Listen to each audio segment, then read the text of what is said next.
தனிப்பட்ட முறையில் பக்தியில் இருப்பான், தனிப்பட்ட முறையில் ஒரு மாயையிலேயோ ஒரு இல்லறத்துலேயோ எதுலேயோ இருப்பான்.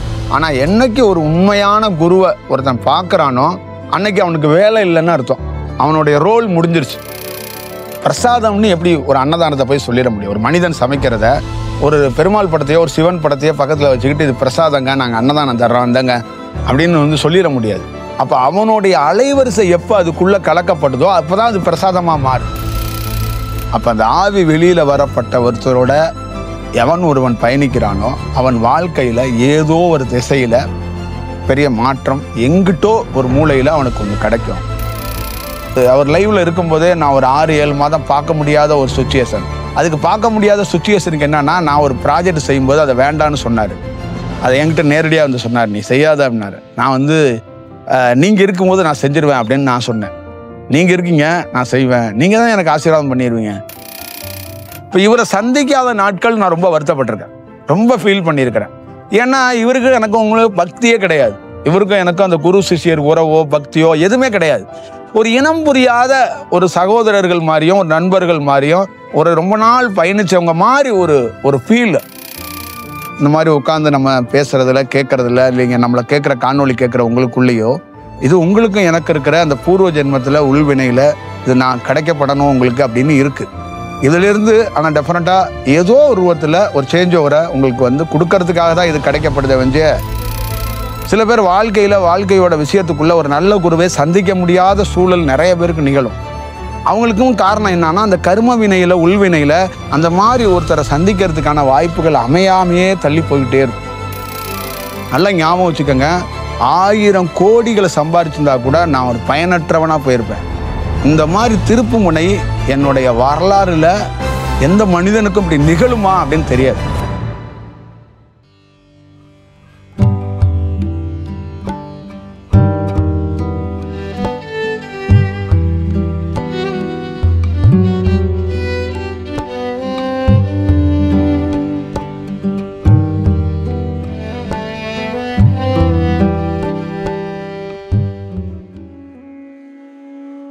ஒரு மனிதன் துன்பத்தை அனுபவிக்கிறதோ இன்பத்தை அனுபவிக்கிறதோ இன்பத்தை தேடுறதோ புகழை தேடுறதோ அதிகாரத்தை இருக்கிறதோ அதிகாரத்தை சுவைக்கணும்னு நினைக்கிறதோ அதிகாரத்துக்குள்ளே மையமாக இருக்கணும்னு நினைக்கிறதோ அவனே அவனுக்குள்ள இருக்கப்படுகிற அந்த உள்வினையில தீர்மானிக்கப்பட்டது. ஒரு நாள் அது ஏதோ ஒரு விதத்துல ஒன்று தடுத்து ஆட்கொள்ளப்படும்.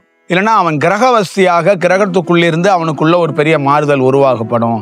அப்ப அவன் உண்மையை நோக்கி பயணிக்கிறதுக்கோ உண்மையை நோக்கி வர்றதுக்கான வாய்ப்புகள் பிரகாசமாக உருவாகும் அப்படிங்கிறது ஒரு சூழல். ஒரு குரு என்பது ரொம்ப முக்கியமானது. ஒரு குரு ஏன் ஒருத்தர் கிடைக்கப்படணும் அப்படின்னா, குருவை பார்க்கறதுக்கு முன்னாடி ஒருத்தன் தனிப்பட்ட முறையில் தியானம் பண்ணுவான், தனிப்பட்ட முறையில் பக்தியில் இருப்பான், தனிப்பட்ட முறையில் ஒரு மாயையிலேயோ ஒரு இல்லறத்துலேயோ எதுலேயோ இருப்பான். ஆனால் என்னைக்கு ஒரு உண்மையான குருவை ஒருத்தன் பார்க்குறானோ அன்னைக்கு அவனுக்கு வேலை இல்லைன்னு அர்த்தம். அவனுடைய ரோல் முடிஞ்சிருச்சு. அவன் என்னன்னா அந்த குருவை சந்திச்சு அந்த குருவோட அவனுக்குள்ள ஒரு செயல் ஒரு வடிவம் கிடைச்சிருச்சு அப்படின்னா அவனை பாதுகாக்க வேண்டிய பொறுப்பை அவர் எடுத்துக்கிறார். அது எப்படி எடுத்துக்கிறாரு அப்படின்னு கேட்டிங்கன்னா, இப்போ நிறைய பேருக்கு என்னன்னா, ஒருத்தர் உருவாகிறாரு, அவரை நோக்கி சில பேர் வர்றாங்க அப்படின்னா அவருக்கு கொடுக்கப்பட்டிருக்க வேலையை காரணம் இல்லாமல் ஒரு திருடனோ ஒரு பெரிய அதிகாரம் பெற்றவனோ பெரிய பெரிய தொழிலதிபரோ பெரிய ஆட்களோ இல்லை சாதாரண ஏழையோ இல்லை நல்ல உயர்ந்த செயல்லேருந்து ஞானத்தை தேட வர்றவனோ காரணம் இல்லாமல் உன்னை நோக்கி வரமாட்டான். அப்போ இந்த அனுப்பப்படுறது காரணத்தோடு தான் உங்ககிட்ட நாங்கள் அனுப்புகிறோம். அப்போ காரணம் இல்லாமல் ஒருவன் உன்னை சந்திக்க வேண்டிய அவசியம் ஏற்படாது அப்படிங்கிறதுல உறுதியாக சொல்கிறாங்க. அப்போ அவர் அதுக்குள்ளே அலட்சியம் செலுத்தாமல் தான் எல்லாத்தையும் கவனமாக பார்க்குறாரு, எல்லாத்தையும் ஒரே செயலுக்குள்ளே தான் வச்சு பார்க்குறாரு. ஏன்னா அவர்களை இன்றைய சூழலில் வச்சு நம்ம இடப்பட முடியாது. இன்னைக்கு ஒருத்தன் அரசியலில் பொலிட்டிக்கலில் ஒரு பெரிய விஷயத்துக்குள்ளே அப்படி இப்படி இருக்கலாம். ஆனால் நம்மளை சந்திக்க வந்த முதல் நாள்லேயே அவன் மாற்றத்தை சந்திக்க முடியாது. ஆனால் என்றாவது ஒரு நாள் அவனுக்குள்ள ஒரு பெரிய தாக்கத்தையும் மாற்றத்தையும் அந்த குருவோட வடிவத்தில் அவனுக்கு ஏற்படும் அப்படிங்கிறது தான் அதோட செயல். அப்போ ஒருத்தரை பார்க்க வைக்கிறதுங்கிறது அவனுடைய கால சூழலில் இவரை மாதிரி ஒருத்தரை நீ பார்க்கப்பட்டாகணும் அப்படிங்கிறது ஒரு கணக்கு இருக்குது. அதனால தான் அந்த குரு கிடைக்கிறது, உண்மையான குரு கிடைக்கிறது அப்படிங்கிறது என்னன்னு கேட்டிங்கன்னா, அவங்களுக்கு அறியாமலே அவங்களுக்குள்ள சுவாச மாற்றம், பழக்க வழக்க மாற்றம், அவங்களுக்குள்ள இருக்கிற பிஹேவியர் மாற்றம், அவங்களுக்குள்ள இருக்கின்ற அன்றாட ரொட்டீன்ல இருக்கிற வாழ்க்கையோட மாற்றங்கள்லாம் மாறப்படும். அப்ப அவருக்குள்ள இருந்து நிகழ்ற விஷயத்த இவங்களுக்கு பரிமாறப்படும் போதோ அவருடைய அலைவரிசையை இவங்க நினைத்து மௌனமாக ஆளும் போதோ இல்ல அவரை நினைத்து ஒரு பணி செய்யும் போதோ அது முற்றிலுமாக அவங்களுக்கு வேற ஒரு திசையையோ வேற ஒரு பயணத்தையோ காட்டுது அப்படிங்கறதுதான் இதோடைய உண்மையான செயல். அப்ப உண்மையான குருவால மாற்றம் அடைந்தவன் எப்படி மாற்றம் அடைந்திருக்கிறானா, அவனுடைய தோற்றம் அப்படியே இருக்கு. ஒரு ஸ்டேஜ்ல தோற்றமும் மாறுது, அவனும் மாறுறான், அவன் தோற்றமும் மாறுது. அதுதான் உங்களோட தியானத்துக்குள்ள நீங்க வளர்ச்சிங்கிறது. நீங்களும் உள்ளுக்குள்ள மாறி இருப்பீங்க. உங்களோட முகம், உங்களோட கண்கள், உங்களுடைய பேச்சு, உங்களுடைய நடவடிக்கை எல்லாமே மாறப்படுங்கிறதா ஒரு குருவோட ஒரு செயல் வடிவம். ஒரு குரு 100% கிளாஸ் டீச்சரா இருக்க முடியாது. என்னுடைய அனுபவத்துல கிளாஸ் டீச்சர் கிடையாது. அவர் கிளாஸ் டீச்சருங்கிறது வேற, ஒரு குருங்கிறது வேற. குருங்கிறது என்னன்னா அவர் ஏதோ அண்டம் சராசரம் அப்படின்னு ஏதோ ஒரு உலகத்தை பேசிட்டு இருப்பாரு. இங்க கீழே உட்காந்துருக்க மனிதன் நமக்கு சம்மந்தம் இல்லாம எங்கேயோ ஒண்ணு பேசுறாரு, அதை கேட்போம் அப்படின்னு கேட்பான். ஆனா அவர் ஏதோ ஒண்ணு பேசுவாரு. ஆனா இவனுக்கு என்ன நடக்கப்படணுமோ என்ன கிடைக்கப்படணுமோ அது கிளியரா கிடைக்கும். அதுதான் அதுக்குள்ள இருக்கிற ஒரு சூழல். அப்ப அவனுக்குள்ள அந்த வளர்ச்சி, அந்த பரிமாற்றம், நம்ம மாறல, நம்ம இப்படியே இருக்கிறோம், நமக்குள்ள என்ன சேஞ்சு அப்படின்னு கூட அவன் நினைப்பான். அந்த மாறலன்னு நினைக்கிறதோ, அவனுக்குள்ள விவாதிக்கிறதோ, அவனுக்குள்ள அவனே சங்கடப்பட்டிருக்கிறதோ, அவனுக்குள்ள அவனே கேள்வி கேட்கறது கூட அந்த குருவோட அந்த செயல்னாலதான் அது நிகழுது. அப்ப அவர் ஏதோ ஒரு வேலையை பார்த்துருவாருங்க. அதுதான் அதுக்குள்ள இருக்கிற செயல், அதுக்குள்ள இருக்க வடிவம். ஒரு வெந்நீரை சுட வைக்கிறீங்க, ஒரு காப்பியை சுட வைக்கிறீங்க, ஒரு டீயை சுட வைக்கிறீங்க, ஒரு குழம்பை சுட வைக்கிறீங்க. அதை எடுத்து வெளியில வச்சோன்னா ஒரு ஆவி வெளியில வர்றதை நீங்க பாக்குறீங்கல்ல, அந்த ஆவி தான் அவருடைய அலைவரிசைங்கிறது. அந்த பாத்திரத்துல எப்படி சுடப்பட்டு அந்த குழம்பு எப்படி கொதிக்குதோ அந்த மாதிரி அக்னியா அவருடைய உடலை தியானத்துக்குள்ள மாத்தி வச்சிருக்கனால அது வெப்பசலனத்திலேருந்து அந்த வெளியில வரும். அது வெளியில வரும்போது அவருடைய எந்தெந்த மாணவர்களுக்கு எப்படி வீராச்சாரத்துல கிடைக்கப்படணும்னு அவங்களுக்குள்ளேயே ஒரு கணக்கு இருக்கு. அது அவன் கிரகிக்கும் போது அவனுக்குள்ள தன்னறியாமே மாற்றம் நடக்கும். இதுதான் அதுக்குள்ள இருக்கிற மிக முக்கியமான ஒரு காரணமாக இருக்கிறது. அப்ப அவனுக்கு ஒரு பாதுகாப்போ ஒரு மாற்றமோ அங்கிருந்து இப்படி கிடைக்கப்படுதுங்கிறது. அப்ப ஒரு ஆறாங்கிறது எப்படின்னா, ஒருத்தருக்கு வெப்ப சலனங்கள் அதிகரிக்கும் போதும், ஒருத்தர் சூரிய தன்மைக்குள்ள அதிகரிக்கும் போதும், சந்திரக்கலை சூரியக்கலையில சூரியக்கலை அதிகரிக்கும் போது, ஒருத்தருடைய உடல் வெப்பங்கள் அதிகரிக்கும் போது, கீழே அந்த அனல் மூட்டி அனல் கொதிக்கும் போது அவர்கிட்ட இருந்து அந்த க்ளோ வெளியில வருது. அப்ப அந்த வெளியில வர்ற அந்த க்ளோவை ஒரு சாதாரண ஒரு இடத்துக்குள்ள ஒருத்தர் நின்றுகிட்டே இருக்கிறார், வெறும் வெற்றிடம், அங்கேயே அவர் நிக்கிறார் அப்படின்னா அந்த க்ளோ வெளியில வரும்போது அந்த இடமே மாறுது. அந்த இடத்துல ஃபியூச்சர்ல யாரோ ஒருத்தர் வீடு கட்டுறாங்க, அந்த இடத்த வாங்குறாங்கன்னா அந்த இடம் மாறப்படுது. அப்ப அந்த மாதிரி சூழல்ல இருக்கிறவனாலதான் ஒருத்தர் குரு கிட்ட ஒரு கையில கொடுத்து ஒரு சாவி வண்டியை வாங்கிட்டு வந்திருக்கேன், ஆசீர்வாதம் பண்ணி கொடுங்க அப்படின்னு கீழே வைக்கிறாங்க, கையில கொடுக்குறாங்க, புடவையை கொடுக்குறாங்க, சேலையை கொடுக்குறாங்க, இல்ல அவர் ஏதோ ஒன்று மண்ணள்ளி கூட கொடுக்குறாரு. அது ஏன் வாங்குறாங்கன்னா அவர் அங்க குருவா இல்ல, உருவமா இல்ல, இந்த கொதிக்கப்பட்ட பாத்திரத்திலேருந்து அந்த அலைவரிசை வெளியில வருது இல்ல, அவர் உடல் முழுக்க அந்த அலைவரிசையா இருக்கிறனால அவர் கையிலேருந்து வாங்கும் போது அது ஒரு நல்ல தன்மைக்கு அந்த பொருள் மாறும். அப்ப அவர் கையிலேருந்து கிடைக்கிற பொருளும் நல்ல தன்மைக்கு மாறும், நல்ல சூழலுக்கு மாறும் அப்படிங்கறதுதான் செயல். இந்த அன்னதான கூடத்துக்குள்ள இந்த அலைவரிசை பட்டு என்ன ஆகும்னா, வெறும் உணவு, வெறும் புளிக்குழம்பு, வெறும் சாம்பார், வெறும் கூட்டு, வெறும் காய், இந்த அலைவரிசை போய் அந்த குழம்புக்குள்ளேயே காய்க்குள்ளேயே கலக்கும் போது அவனுக்கே தெரியாம ஒரு அலைவரிசையோட கலந்த ஒரு உணவை உண்கிறான். இதுதான் விஷயம். பிரசாதம்னு எப்படி ஒரு அன்னதானத்தை போய் சொல்லிட முடியும்? ஒரு மனிதன் சமைக்கிறத ஒரு பெருமாள் படத்தையோ ஒரு சிவன் படத்தையோ பக்கத்துல வச்சுக்கிட்டு இது பிரசாதங்க, நாங்க அன்னதானம் தர்றோம் இந்தங்க அப்படின்னு சொல்லிட முடியாது. அப்ப அவனுடைய அலைவரிசை எப்ப அதுக்குள்ள கலக்கப்படுதோ அப்பதான் அது பிரசாதமா மாறுது, அப்பதான் அது ஆசீர்வாதமா மாறுது. ஆசீர்வாதங்கிறது மாங்காய் கொய்யா பழத்துல ஆசீர்வாதங்கிறது கிடையாது, அவருடைய அலைவரிசையை தான் கொடுக்குறாரு. அப்ப ஒரு பொருளோட வச்சு கொடுக்குறாரு. இந்த பொருள் நீ போய் எடுத்துக்கொண்டு உட்கொள்ளும் போது அந்த பொருளுக்குள்ள ஒண்ணு இருக்கு, வெளியிலையும் ஒண்ணு இருக்கு. நீ சுவாசமா என்கிட்ட பொருள் வாங்கும் போது உனக்குள்ள ஒண்ணு போயிடும். அது இல்லாம இந்த பழத்தையும் நீ உட்கொள்ளும் போது என் கையிலேருந்து வர்றதுனால இந்த பழத்துக்குள்ள இருக்கிற தன்மைக்குள்ளேயும் ஒண்ணு நாங்க செலுத்தப்பட்டிருக்கோம், அதைங்கிறத நீ பார்த்துக்க அப்படிங்கிறது தான் அதோடைய செயல் வடிவமா அது கொடுக்கப்படும். அப்ப அந்த குருங்கிறது உருவாகப்பட்டு முழுமைப்பட்டு அந்த அடுப்புல எப்பயும் போல நீர் போல கொதிச்சுக்கிட்டே இருக்கிறதா அவரு எப்பயுமே கொதிப்பார். அவர் எப்பயுமே அந்த சூடு தன்மையில இருக்கக்கூடியவர் தான். அந்த வெப்பத்துக்குள்ள இருக்கிறவரை தான் பெரிய குருநாதர் அப்படின்னு சொல்றாங்க. அந்த வெப்பமாக இருக்கிறனாலதான் சிவன்னே அழைக்கிறாங்க. பெரிய சக்தி வாய்ந்த ஒருத்தரை வந்து அழைக்கிறதுக்கு காரணமே அவர் அந்த வெப்ப சலனம் அவர்கிட்ட இறங்கிருச்சுன்னா அவர் குருவா இருக்க முடியாது. அந்த குருநாதரா இருக்கிறதுக்கான வாய்ப்புகள் அவர்கிட்ட இல்லாம போயிடுது. அந்த வெப்பங்கள் அவருக்கு அதிகரிக்க அதிகரிக்க அதிகரிக்க என்ன ஆகுதுன்னா அந்த ஆறாவோட growth வந்து பரவ தொடங்குது. அப்ப ஒரு குறிப்பிட்ட ஸ்டேஜ் வரைக்கும் பரவுன ஆறா இன்னும் பல நகரங்களுக்கு போய் பரவுது, பல செயல் வடிவத்துக்குள்ள பரவுது. அப்ப அந்த செயல் வடிவத்துக்குள்ள அவங்களுக்குள்ள என்ன ஆகுதுன்னா ஒரு அமைதி கிடைக்குது, ஏதோ போனா நிம்மதி கிடைக்குது, ஒரு மோட்டிவேஷன் கிடைக்குது, ஒருத்தர் அவரை பார்க்கணும் போல ஒரு எண்ணம் உருவாகுது. அங்கிருந்து ஏதாவது ஒரு மகிழ்ச்சிகரமாக ஒரு வேலையை செஞ்சுக்கலாம் அப்படிங்கிற ஒரு சூழல் உருவாகுது. இதுதான் அப்படியோட செயல். அப்ப அவங்களுக்குள்ளேயே ஒரு வேளை தியானம் கிடைக்குது, தியானம் உட்கார்றாங்கன்னா இந்த சூடு அவங்களுக்குள்ள இன்னும் பெருக்கெடுத்துக்கிறதுக்கும் அதை தக்க வச்சுக்கிறதுக்கும் ஒரு வாய்ப்புகளை உருவாக்கப்படுது. இப்படிதான் ஒருத்தரை வந்து சந்திக்கிறது. அப்ப அவரு உண்மையிலேயே கீழே அடுப்பு எரியணும் ஒண்ணு, ரெண்டாவது அந்த அடுப்பு எரியிற அனல்ல அந்த பாத்திரம் கொதிக்கணும், ரெண்டு, மூணாவது அந்த பாத்திரத்துக்குள்ள இருக்கிற பொருளும் கொதிக்கணும், அதுல இருந்து நாலாவதா அந்த ஆவி வெளியில வரணும்.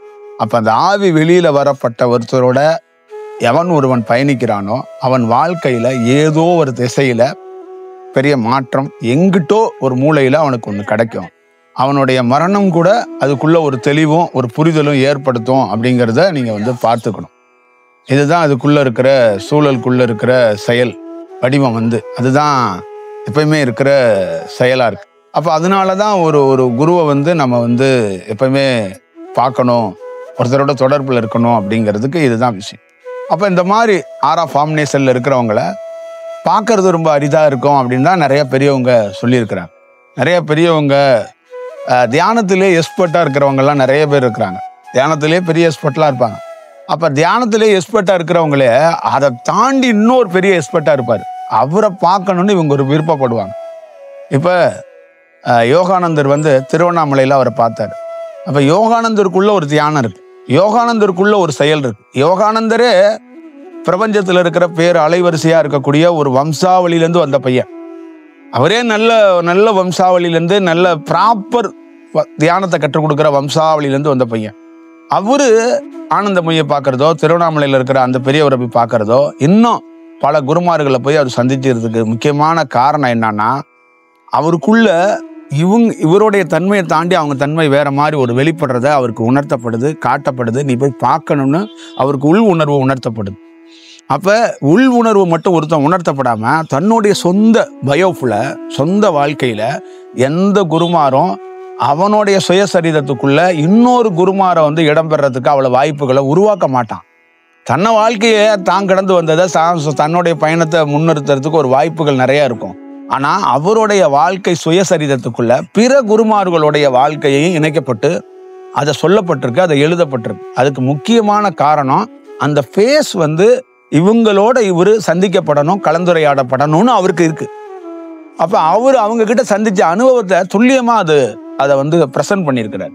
அப்ப அவருக்குள்ள இருக்கிறது என்னன்னா என்னுடைய அனுபவங்கிறது வேறையா இருக்கு, திருவண்ணாமலையில இருந்த பெரியவருடைய அனுபவம் வேறையா இருக்கு, ஆனந்தமயோடைய அனுபவம் வேறையா இருக்கு. அதே மாதிரி ஒரு பெண்ணை சந்திச்சிருக்கிறார். அவங்க கிட்ட பிளட் வடிதான். அந்த கிறிஸ்துவத்துல எப்படி ஒரு கர்த்தரை வந்து அந்த சிலுவையில அரைஞ்சாங்களோ அந்த மாதிரி ஏதோ ஒரு டேஸ்ல அவங்களுக்குள்ளேருந்து உடல்லேருந்து கையிலேருந்தோ ஒரு முக்கியமான பாயிண்ட்லேருந்து ரத்தம் வழியுமா அவங்களையும் சந்திச்சிருக்கிறார். இந்த மாதிரி நிறைய பேர்களை வித்தியாசமா ஒரு அம்மா உணவே எடுத்துக்காத ஒரு அம்மா இருந்திருக்கு, அந்த அம்மாவை போய் சந்திச்சிருக்கிறார். இன்னும் ஒரு டிஃப்ரெண்டான ஆங்கிள் நிறைய பேரை போய் அவர் வந்து பார்த்துருக்கிறார். இப்போ இதை வந்து எதுக்கு நான் மேற்கோளி காட்டுறேன்னா அவரையோ அவங்கள பற்றி ஒரு சொல்லாடல்கள் பயன்படுத்தி ஒரு செயல் செய்யணுங்கள்ல. எதுக்கு இதை சொல்றேன்னா அப்ப அவருடைய தேடுதலை என்னன்னா நம்மளை தாண்டி ஒண்ணு இருக்குங்கிறத புரிஞ்சுக்கிட்டாரு. நம்மளை தாண்டி ஒண்ணு இருக்கு. அப்ப இவங்கள்கிட்ட இருந்தும் ஒரு கலந்துரையாடலோ ஒரு செயலோ இருக்கப்படணும் அப்படிங்கிறதுல அவரு ரொம்ப உறுதியா இருந்திருக்கிறார். அப்ப அவருக்குள்ள அவங்க கிட்ட இருக்கிற சூழல்கள் அவங்க கிட்ட இருக்கிற செயல்லாம் வேற ஒரு வடிவத்துக்குள்ள இருக்கு அப்படிங்கிறது தான் ரொம்ப ரொம்ப முக்கியமான விஷயமா அதை நம்ம பார்க்கணும், தெரிஞ்சுக்கணும். அப்ப ஒரு ஸ்டேஜ் வரைக்கும் நீங்க தேடி ஆகணும் அப்படிங்கிறது தான் இதோட புரிதல். இந்த நமக்கு ஆப்போசிட்ல ஒரு ஆசிரமம் இருக்கு. அவரு இந்தியா ஃபுல்லா ஒரு ஏறத்தாழ ஒரு 25 ஆண்டுகள் தேடி இருக்கிறார். எல்லா நகரம் ஃபுல்லா தேடி இருக்கிறார். திருவண்ணாமலையிலேயே ரோடா வீதி வீதியா படுத்து கிடந்திருக்கிறார். ஒரு 2 பேர் 5 பேர் யாராவது ஒருத்தர் வருவாங்க, சும்மா அப்படி கும்பிடுவாங்க, ஏதாவது சாப்பாடு ஏதாவது டீ ஏதாவது வேணுமான்னு கேட்பாங்க, அவ்வளவுதான். இப்படிதான் அவர் இருந்திருக்கிறார். அப்போ ஒரு ஸ்டேஜில் அவர் அவரோட க்ளோ அந்த ஃபார்மினேஷன் அதிகரிக்க என்னன்னா அவருடைய வீரியம் வெளியில வரும்போது அந்த செயல்ல அவர் பிரபலம் அடைகிறார், வேற வேற விஷயத்துக்குள்ள மாற்றத்தை அடைகிறார். அப்ப அவங்களுக்குள்ள போனுச்சுல ஒருத்தர் சந்திச்சார்ல, அவருக்குள்ள இருக்கிற அலைவரிசை இருக்குல்ல, அவங்களுக்குள்ள ஒரு மாற்றத்தை ஏற்படுத்தும் போது அவன் போய் சொன்னான், நகரத்துல ஒருத்தரை பார்த்தேன் வேற மாதிரி இருக்கிறாரு அப்படின்னு அவன் போய் சொன்னான். அப்புறம் இவருடைய அந்த ஆரா ஃபார்மினேஷன் வெளியில வருதுல்ல, அது கனவுல போகுது, சூட்சமத்துல போகுது, பல ரூபத்துல அது ஒரு வேலையை பார்க்குது. அப்ப இவங்கள மாதிரி அவர் ஆளை போய் பார்க்கணும் அப்படிங்கிறதான் மையமா. இப்ப நமக்கு எல்லாருக்குள்ளேயும் ஒரு தேவைன்னு ஒண்ணு இருக்கு. ஒரு குடும்பத்துக்கு தேவை, ஒரு நோயில இருக்கணும் தேவை, ஏதோ ஒரு தேவைன்னு தான் ஒருத்தன் வர்றான். ஆனா அங்க தேவை அவனுக்கு பூர்த்தி ஆகுதோ இல்லையோ, அவனுக்கு எதிர்பாராத ஒண்ணு நடக்குது. அப்ப அவன் அரெஸ்ட் ஆகிப்பாரான். அவன் தேவை இதுதான் அப்படின்ட்டு வந்தவன் அங்க அவன் தேவையை தாண்டி இன்னொன்னு பூர்த்தி ஆகுது. இப்போ ஒருத்தன் பணம் கேட்டு வந்தாங்க, அவன் பணம் அவனுக்கு கிடைச்சிருந்தா அவ்வளவு ஹாப்பியா இருக்க மாட்டான், அதை தாண்டி அவர்கிட்ட ஒண்ணு கிடைச்சிருச்சு. அப்ப அவன் என்ன பண்ணிட்டான்னா, இது என்னடா இது வேற ஒண்ணா இருக்கு அப்படின்னு அவனுக்குள்ள ஒரு சொல்ல முடியாத ஒரு செயல் இருக்கு. அப்ப அவன் என்ன பண்றான்னா, அதை கண்டினியூ பண்றதுக்கு வாய்ப்பை உருவாக்குறான். அவனுக்குள்ளே கிடையாது, இயற்கை இதுதான் சொல்லுது. இயற்கை இந்த மாதிரி ஒருத்தரை கிடைக்கும் போது நீ கண்டினியூ பண்ணும்போது உன்னுடைய டிராவல் ஒரு கொஞ்ச காலம்தான் ஒருத்தரோட கண்டினியூ பண்ண முடியும். ரொம்ப நாள் ஒருத்தரோட கண்டினியூ பண்றது ரொம்ப சிரமம். யாராவது 100ல பல பேர் வேணா கொஞ்சம் பேர் கண்டினியூ பண்ணலாம். ஏன்னா கண்டினியூ பண்றவங்க எல்லாருமே அவங்களுடைய கர்ம வினையில, உள்வினையில, முன் ஜென்மத்தோட இவரோட தொடர்புலேருந்து இவர்கிட்டேருந்து ஒன்று பெறணுங்கிறதுக்காக தான் நீண்ட நாள் 20 வருஷம் 15 வருஷம்லாம் சில பேர் கண்டினியூ பண்ணுவாங்க. சில பேர்லாம் அவ்வளோ நாள் தாக்கு பிடிக்க முடியாது. சில பேர் கம்மியான டேஸ் தான் ஒருத்தரோட பயணிக்க முடியும், ஒருத்தரை சந்திக்க முடியும். அப்போ அந்த கம்மியான டேஸும் என்னன்னா அவனுக்குள்ள ஒரு செயல், மறக்க முடியாத ஒரு செயல் நடந்திருக்கும். அந்த வாழ்க்கையில சொச்ச வாழ்க்கையை கடக்க போறான்ல, அதுக்கு இது பயங்கரமான ஹெல்ப்பா இருக்கும். அப்போ ஒருவேளை அவருக்கும் இவனுக்கு ஒரு பிரிவினை ஏற்பட்டா கூட, அப்போ அவனுக்கு என்னன்னா அவரை சந்திச்ச நாட்களும் அவர்கிட்டேருந்து ஒன்று கிடைச்சதும் இவனுக்கு ரொம்ப பசுமையாகவும் ரொம்ப உயர்வாகவும், அந்த மாதிரி ஒருத்தர் எனக்கு அமையலைங்கிற ஒரு வெற்றிடமும் ஏற்படும். ஒருத்தர் போயிட்டாருன்னா, என்னோட குருநாதர் சமாதிக்கு போயிட்டாரு, என் குருநாதர் இந்த நாட்டை விட்டே போயிட்டாரு, என் குருநாதர் எங்கே போயிட்டாரு அப்படின்னா அந்த இடத்துல அவனுக்கு ஒரு வெற்றிடம் ஏற்படும். அப்போ அந்த வெற்றிடம் ஏற்படும் போது அவனுக்குள்ள என்னன்னா அவர்கிட்ட இல்லைங்கிற அந்த தவிப்பு இருக்கும். அப்போ அவர்கிட்டேருந்து ஒன்று பெற்றதை அவனால் உணரவும் முடியும். இதுதான் அதுக்குள்ள இருக்கிற மிகப்பெரிய விஷயம். இப்போ எனக்கிட்ட ஒரே ஒருத்தரை நான் அந்த மாதிரி ஒருத்தரை பார்த்தேன். ஆரம்ப காலகட்டத்தில் ஒருத்தரை பார்த்தேன். அவர் என்ன பண்ணுவார்னா, நான் வீட்டில் என்ன பண்ணிட்டு வரேன்னா அதை என்கிட்ட சொல்லுவார். அப்படியே நான் வீட்டில் ஒன்று பண்ணிட்டு வரேன்னு வச்சிங்களேன், ஒரு தப்பு பண்ணிட்டு வரேன், ஒரு ரைட் பண்ணிட்டு வரேன்னு வச்சிங்களேன், அவர் என்ன பண்ணுவார்னா என்கிட்ட அப்படியே சொல்லுவார். இந்த மொழியில சொல்ல மாட்டார், கொஞ்சம் ஆக்ரோஷமாகவும் கொஞ்சம் கோபமாகவும் சொல்லுவார். ஆனால் கரெக்டாக என்கிட்ட வெளிப்படுத்துவார்.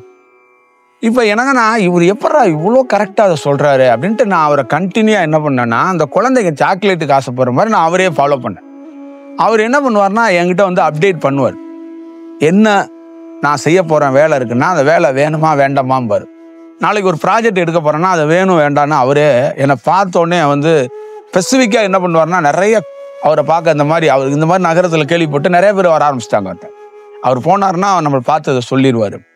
அப்போ நிறைய பேர் இருப்பாங்க. நான் அவரை தொந்தரவு பண்ண மாட்டேன், அவர் காலில் விழ மாட்டேன், அவரை எதுவுமே செய்ய மாட்டேன், எதுவும் டிஸ்டர்ப் பண்ண மாட்டேன். ஒரு நாள் கூட அவர் நான் தொட்டது கூட கிடையாது. நான் அப்படியே ஓரத்தில் நினைப்பேன். அவர் என்ன பண்ணுவார்னா எல்லாத்தையும் பார்த்துட்டு என்கிட்ட கிட்ட அப்படியே வருவார். அந்த கரெக்டான மெசேஜை பொது வெளியில் சொல்லுவார். யாருக்கு இந்த மெசேஜ்னே தெரியாது. அவன் எனக்குன்னு இருப்பான், யாரை சொல்கிறாரு அப்படின்னு இருப்பான். இப்போ நம்மளும் சொல்கிறோம், நமக்கு எங்கே சொல்ல போகிறாரு, நம்ம என்னடா மெசேஜ் படா அப்படிங்கிற மாதிரி நான் நினச்சிக்கிட்டு இருப்பேன். அங்கேருந்து கிட்ட ஒரு கெட்ட வார்த்தையை பயன்படுத்தி உனக்கு தாண்டா சொன்னேன் அப்படின்ட்டு என் பக்கத்துலேயே சொல்லிட்டு போயிடுவார். அது எப்படி சொல்லுவார்னா, அழுத்தம் திருத்தமா கேன பயலு இன்னும் அசிங்கமாக ஒன்று சொல்லி உனக்காக சொல்லப்பட்ட வார்த்தை தான் இது படா அப்படின்ட்டு போயிடுவார். அது இந்த மாதிரி ஒன்று இருக்கும். ஒரு நாள் என்ன பண்ணிட்டாருன்னா, மௌனத்தில் சாப்பிடாமையே அப்படியே கிடக்குறாரு. அப்படியே மூஞ்சியெல்லாம் க்ளோஸ் பண்ணிட்டார், டோட்டலாக க்ளோஸ் பண்ணி சுருட்டிக்கிட்டே ஒரு பாம்பு படுத்திருக்கிற மாதிரியே படுத்திருக்கிறார். நான் போய் ஒரு முக்கியமான வேலை அதுக்காக நின்றுக்கிட்டே இருக்கிறேன். அப்போ அவரை பார்க்க முடியல, அப்படியே சுருட்டி படுத்திருக்கிறாரு. அவர்கிட்ட ஏதாவது மெசேஜ் வந்தால் நல்லா இருக்கும்னா திடீர்னு என்ன பண்ணுறாருன்னா, வேட்டியை உருவிட்டு கையை மேலே தூக்கி விட்டு இப்படி காட்டுறாரு. இப்போ இவ்வளோ பேர் நிற்கிறாங்க, இல்லை எங்கடா இது எவனுக்குடா கையை காட்டுறாரு? நான் தான் எப்பயுமே ஒன்று சொல்லுவான்ல, எவனுக்காக கை காட்டுறாரு? அவனுக்கு காட்டுறாரா, எனக்கு காட்டுறாரா, இல்லை இவனுக்கு காட்டுறாரா? எவனுக்காக காட்டுறாரு இது? ஒருவேளை நமக்கு காட்டியிருக்க வாய்ப்பு இல்லையே, ஒரு நாள் நமக்கு தான் காட்டியிருப்பாரோ? இப்படி இவங்களை நமக்கு காட்டாம இன்னொருத்தனுக்கு காட்டுறது நமக்கு காட்டுறாருன்னு நினைச்சோம்னா அதுவும் தண்டனைங்கிறாங்க, அதுவும் பாவங்கிறாங்க. நாம இமேஜினேஷன்ல கற்பனை பண்ணிடக்கூடாது, யாருக்கு காட்டினாரோ தெரியலையே அப்படின்னு யோசிச்சுட்டு இருக்கும்போது வேட்டியே எடுத்துட்டு முகத்தோட தாழ்த்தி என்ன பாக்குறாரு, இப்படி நான் ஏன் உனக்கு தாண்டா இது அப்படிங்கிற மாதிரி ஒரு சூழல் அப்ப இதுக்குள்ள என்ன அப்படின்னா அவர் அதுல எக்ஸ்பர்ட்டா இருந்திருக்கிறார். அந்த மாதிரி அந்த ட்ராக்ல அவர் எக்ஸ்பர்ட். அவர் ஆரா ஃபார்மினேஷனு இதெல்லாம் தாண்டி ஒரு அப்டேட் இந்த ப்ரெசன்ஸில் உனக்கு இது நடக்கும், இது இப்படி இருக்கும் அப்படிங்கிறதுல அவர் அதுக்குள்ள ரொம்ப ஒரு ஒரு ஒரு சூழலை கரெக்டாக கையாளக்கூடிய ஒரு வடிவத்துக்குள்ளே இருக்கிறார். அப்புறம் அதுக்குள்ளேயும் தாண்டி அந்த கான்டாக்டை அவர் தான் ஏற்படுத்திக்கிட்டார்.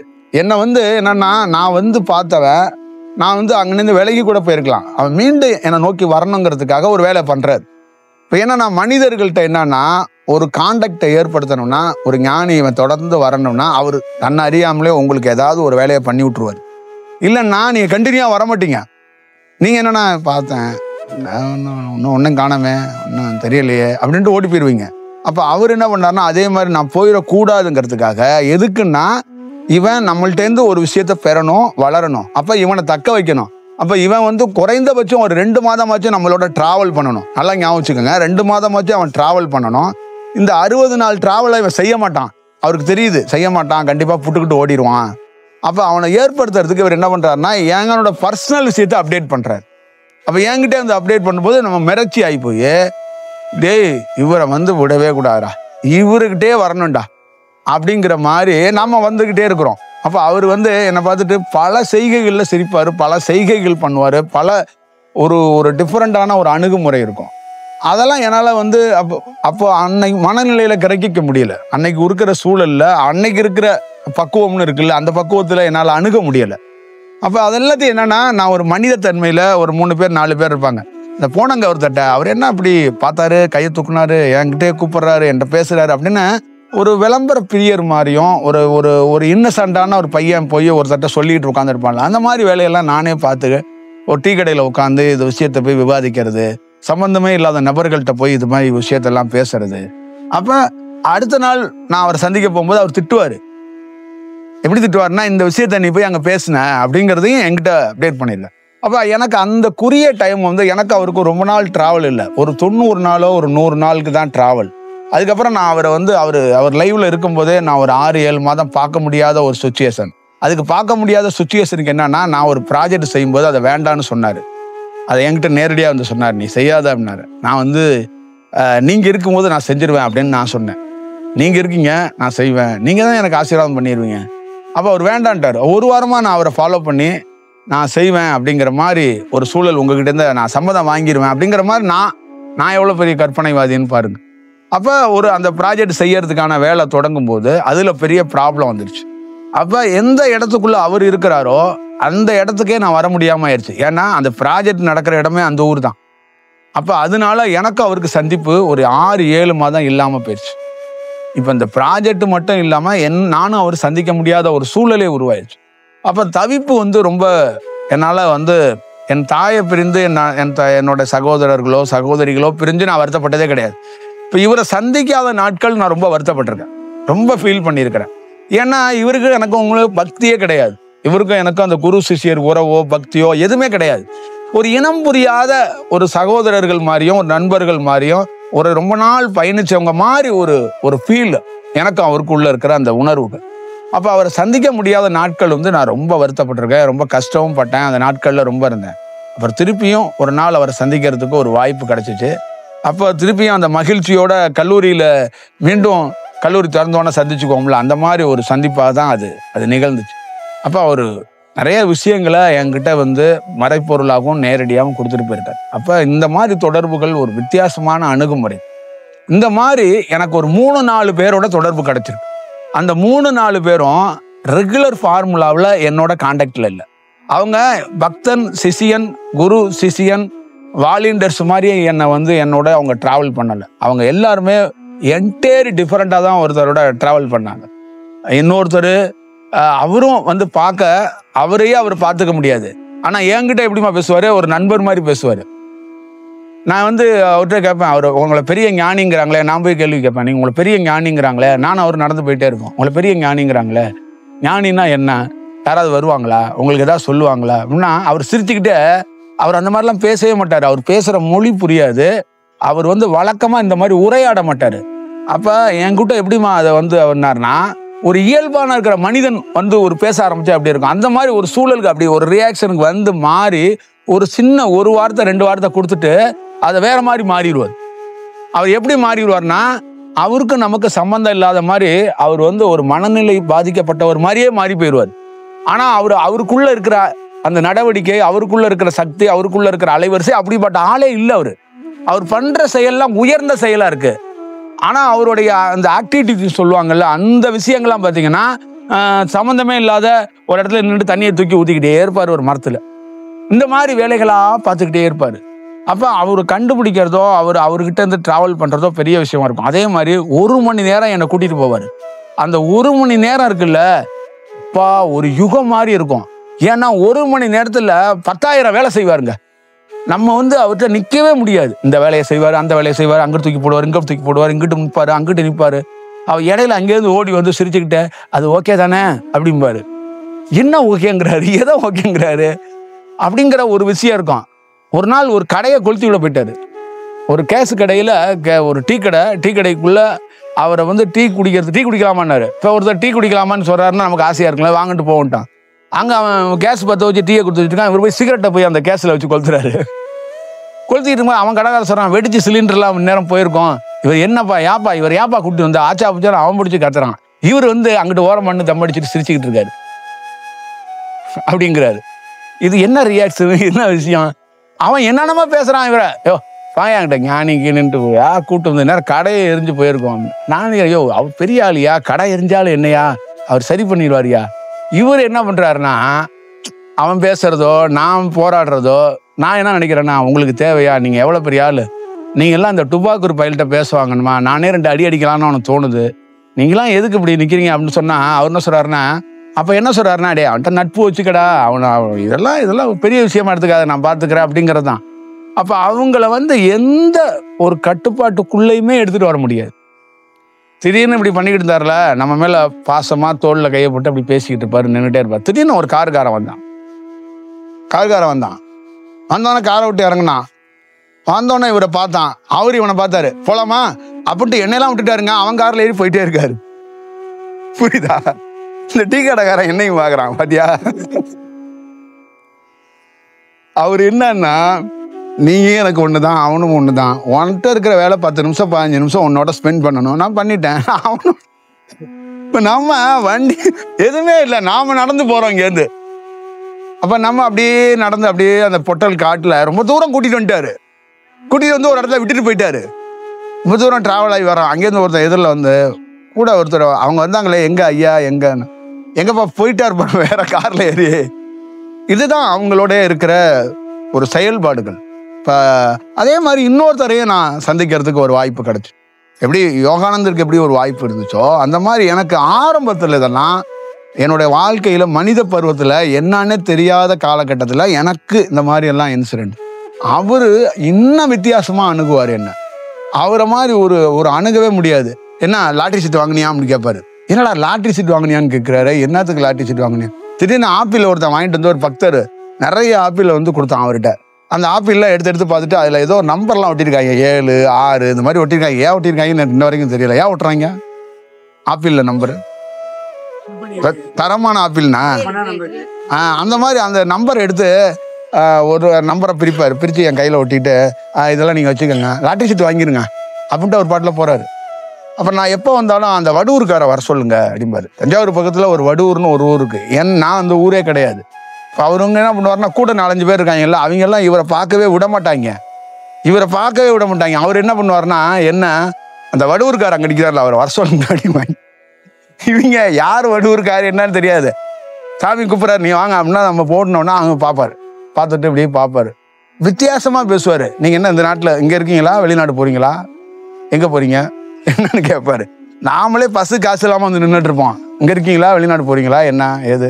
ரொம்ப இந்த ரஷ்யா ரொம்ப ரொம்ப நாள் சந்திச்ச ஒரு நண்பர்கள் பேசிக்குவாங்கல்ல, அவர் பேசுறத கூட இருக்கிறவனுக்கே புரியாதுங்க. நான் சந்திச்ச ஆட்கள் எல்லாமே இப்படிதான். யாருக்கும் அவரோட மொழியும் புரியாது, அவரோட என்ன பண்றாருன்னு புரியாது.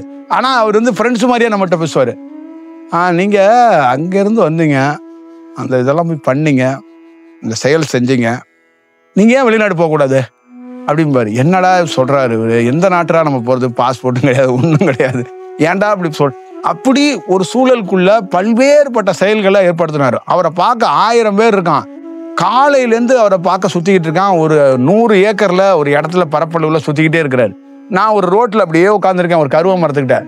எல்லாரும் சுத்தி அங்கங்க அலைஞ்சிக்கிட்டு இருக்கான். ஒரு அங்கேருந்து எங்கேருந்து வந்தாரு தெரியல, அங்கேருந்து வந்தாரு.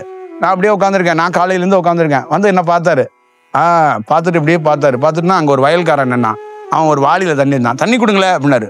அவன் தண்ணியை கொடுத்தான். அங்கேருந்து நேராக வந்தார். தண்ணி கொஞ்சம் குடிக்கிறீங்களா, உட்காந்தே இருக்கீங்க மருக்கு, வாங்க அந்தாங்க தண்ணியை கொடுங்கன்னு என்கிட்ட கொடுத்தாரு. தண்ணியை குடிங்களே. சரி ரைட், போறீங்களா அப்படின்ட்டு அவர் பாட்டில் போயிட்டாரு. இப்போ இவனுங்க எல்லாம் தேடிக்கிட்டே இருக்கிறாங்க. அவர் எப்படி வந்தாருன்னு தெரியல. வந்தாரு, ஒரு சொம்புல தண்ணியை பிடிச்சாரு, தண்ணியை குடிங்கன்னாரு. சரி நான் வரட்டுங்களா அப்படின்ட்டு கிளம்பிட்டாரு. இப்படிலாம் அவர் பேசவே மாட்டாரு. இந்த வரட்டுங்களா, இந்த போட்டுங்களா, இந்த மாதிரி இப்போ வந்தீங்களா, இந்த மாதிரி வடிவத்துக்குள்ளெல்லாம் இருக்கவே இருக்காது. ஒரு நாள் திடீர்னு வந்தார். நீங்கள் நம்மளால தான் கொஞ்சம் உங்களுக்கு அடிபட்டுருக்குல்ல அப்படின்னாரு. அப்புறம் ஒரு 2 தடவை தடவினாரு.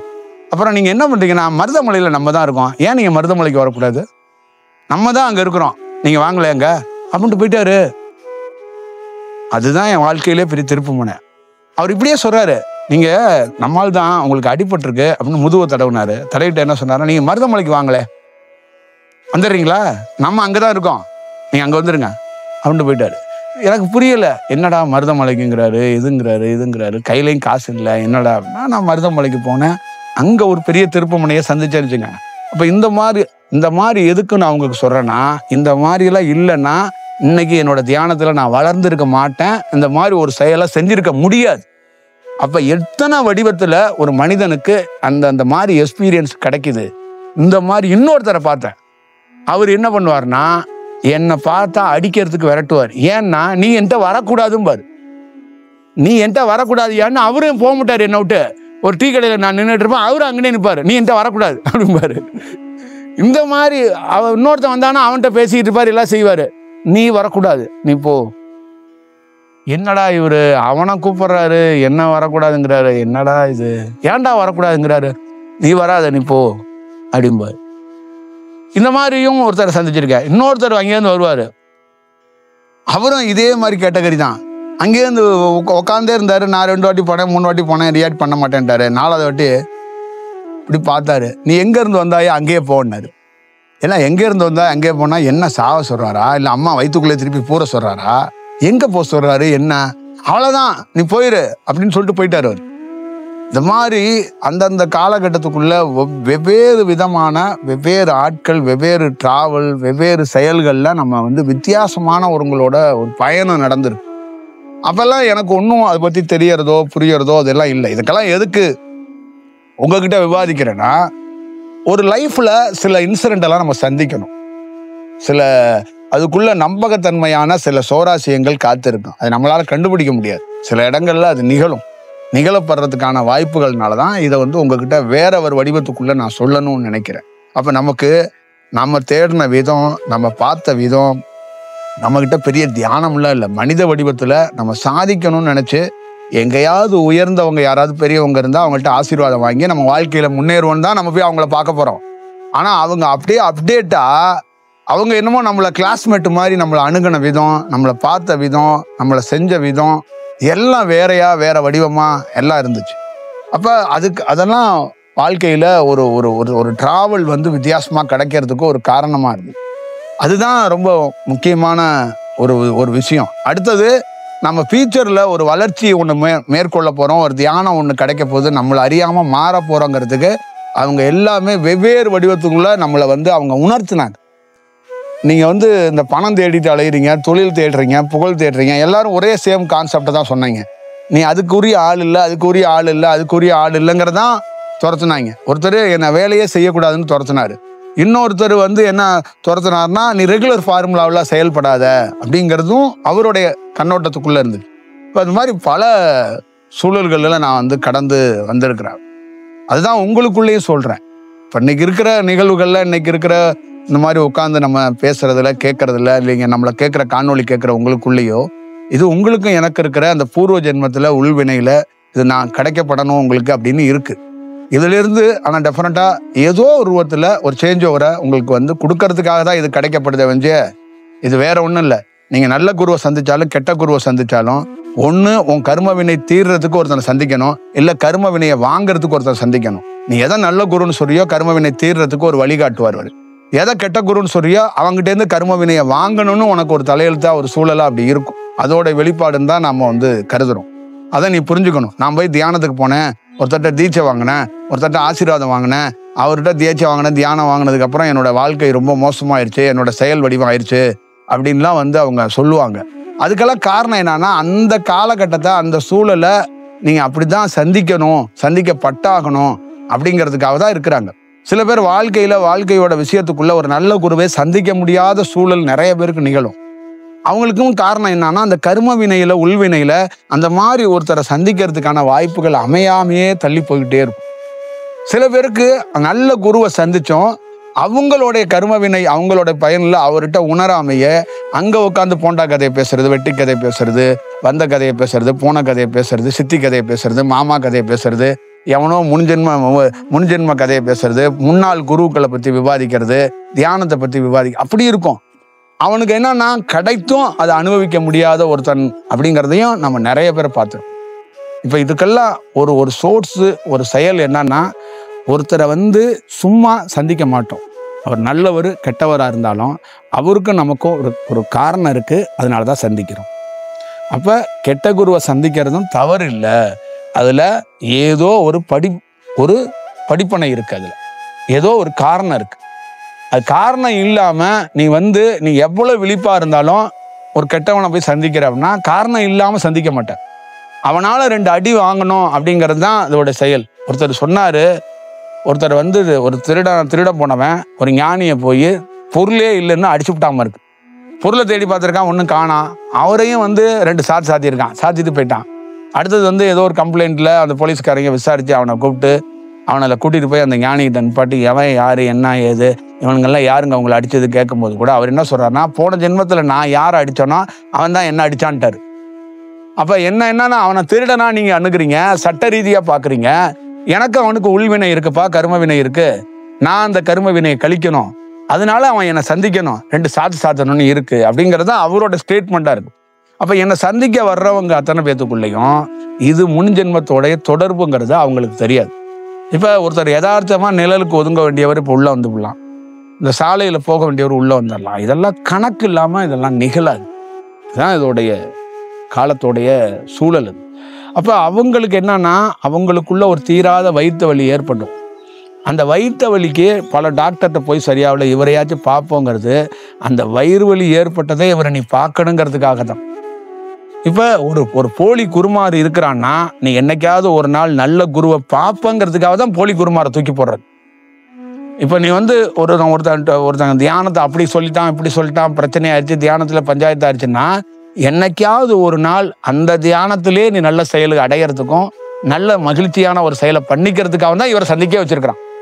இப்ப இவரை நீ சந்திச்சது வீண் கிடையாது, இதுவும் உன் வாழ்க்கையில ஒரு பயனுள்ளதாக தான் இருக்கும், ஒரு நல்ல எக்ஸ்பீரியன்ஸ் இருக்கும். இவர்கிட்ட இருந்து நீ விரக்தியிலையும் இவர்கிட்ட இருந்து துன்பத்திலேருந்து இருக்கும்போதுதான் அந்த துன்பத்தை எடுக்கிறதுக்கு ஒருத்தனை இறைவன் கொடுப்பான்.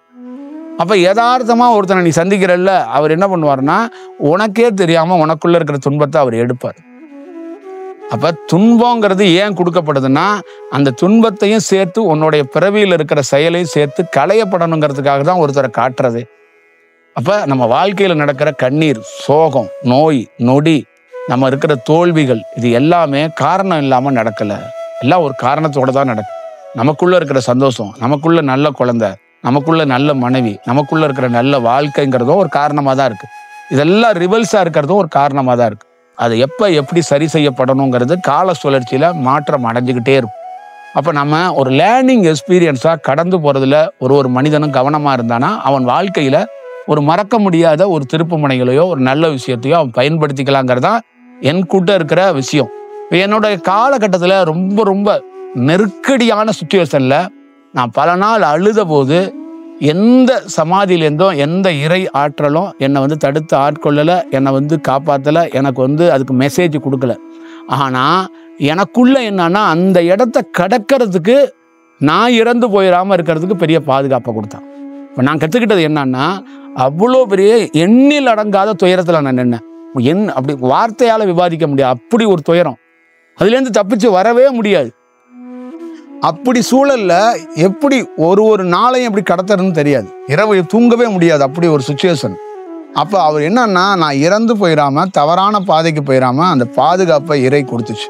அப்போ அந்த பாதுகாப்பை அது கொடுக்கும்போது அது முழுமையாக கடக்கிறதுக்கான ஒரு வாய்ப்பை நான் உருவாக்கிக்கிட்டேன்.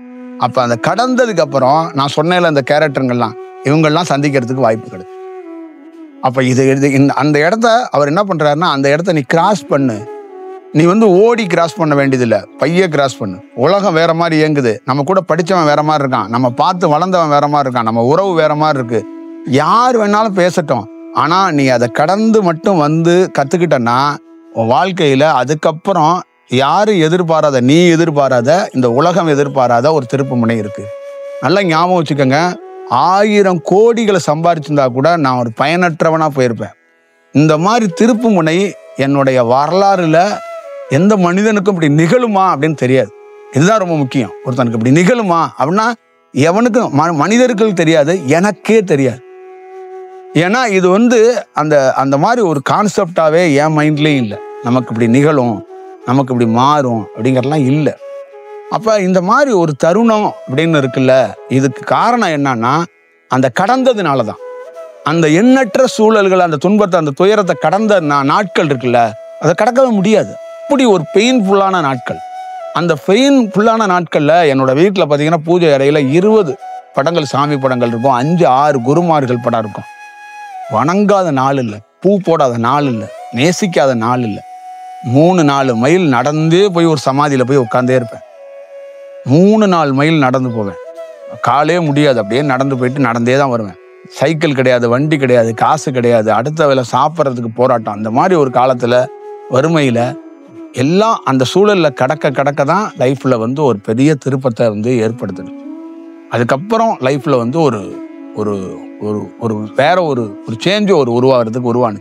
அப்புறம் இந்த காலகட்டத்திலேருந்து ஏன் அதெல்லாம் நிகழ்ந்துச்சுன்னா, அந்த இடத்த கடக்கலைன்னா இந்த மாதிரி தியானம் வராது, இந்த மாதிரி ஒரு சூழலை வந்து பேச முடியாது, எல்லாம் கிடைச்சிருக்காது. அப்போ அது கொஞ்சம் லக்ஃபுல்லாக அது வேற மாதிரி கிடைச்சிருந்துச்சுன்னா, நான் பணக்காரனாக இருந்துச்சுன்னா, நான் வந்து எனக்கு ஒரு 10 பிரபலங்களோட தொடர்பு இருந்திருக்கும், நிறைய ஃப்ரெண்ட்ஸுங்க உருவாயிருப்பாங்க, நிறைய செயல் வடிவங்கள்லாம் இருந்திருக்கும். நான் ஆரம்பத்தில் வேலை செய்யும் போதே தமிழ்நாட்டில் எனக்கு எல்லா மாவட்டத்துலேயும் ஃப்ரெண்ட்ஸ் இருந்தாங்க. ஏன்னா என்னோட கான்டாக்ட் வந்து ரொம்ப பெரிய கான்டாக்ட். நான் சின்ன வயசுலேருந்து ரொம்ப வெளியிலே இருந்ததுனால எனக்கு எல்லா மாவட்டத்தில் இருக்கிற ஆள் நிறையா பேர் இருந்தாங்க. நான் எப்போ இந்த தியானம் வந்துட்டேன்னா அவங்க கான்டாக்ட்லாம் போயிடுச்சு, யாரோடைய தொடர்புலையும் இல்லை, யாரோட செயல்லையும் இல்லை.